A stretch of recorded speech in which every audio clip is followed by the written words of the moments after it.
Welcome to Car Expert YouTube channel. The 2017 Buick Envision is a very good 5-passenger crossover.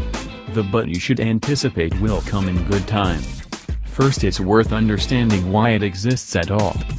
Out of the ashes of GM's bankruptcy, a few flowers blossomed and the car maker is doing exceptionally well, certainly far better than Chrysler has done in the wake of its free fall into Chapter 11.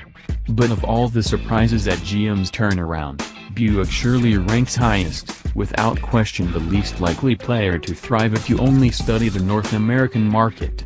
Look farther than our shores, to China, however, and you won't be shocked. Note that the Envision, which has been on sale in China for a year and a half, will reach about 200,000 units this year. The entire Buick portfolio in the US only totaled 223,000 cars in 2015. Not only is China Buick's primary market, but what it makes there, like the Envision, is intended for a different sort of buyer. Here, we'd call it a compact crossover. In China, the Envision is a relatively large car, and the buyer there is far more likely to use it as a tall limo, or at the very least, as a big-time status statement. That buyer is also very likely to be in his or her mid-30s. The average Buick buyer in the US is getting younger, but, at 58, is hardly a millennial. Still, Americans who buy the Envision will benefit from all of this China focus. Huge effort went into its development since the target competitor in China is the Audi Q5, according to Rick Spina, executive chief engineer for the Envision. Spina explained that Buick went to the trouble and expense of isolating the entire chassis from engine, suspension, and driveline vibration and sound penetration. If you look at non-luxury models like Ford Escape, Honda CR-V, nothing's isolated, everything is hard-bolted to the body, and so all that vibration goes into the frame.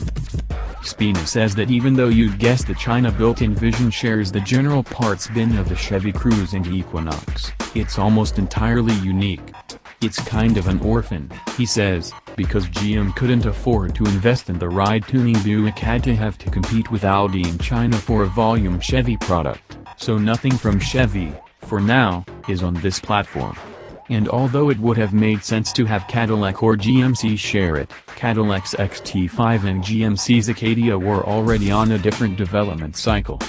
Besides, he's pretty proud that the Envision was developed strictly for Buick. For Buick in China we had to move up.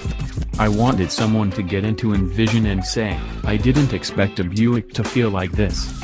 This feels really good. And the car truly does.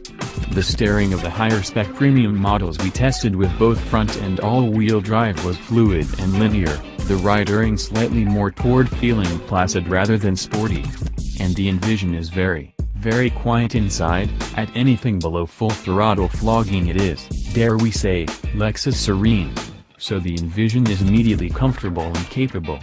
Maybe not an Autobahn ripper, but a little more compliance than is the Audi or BMW default is just right for a Buick buyer in China or the US.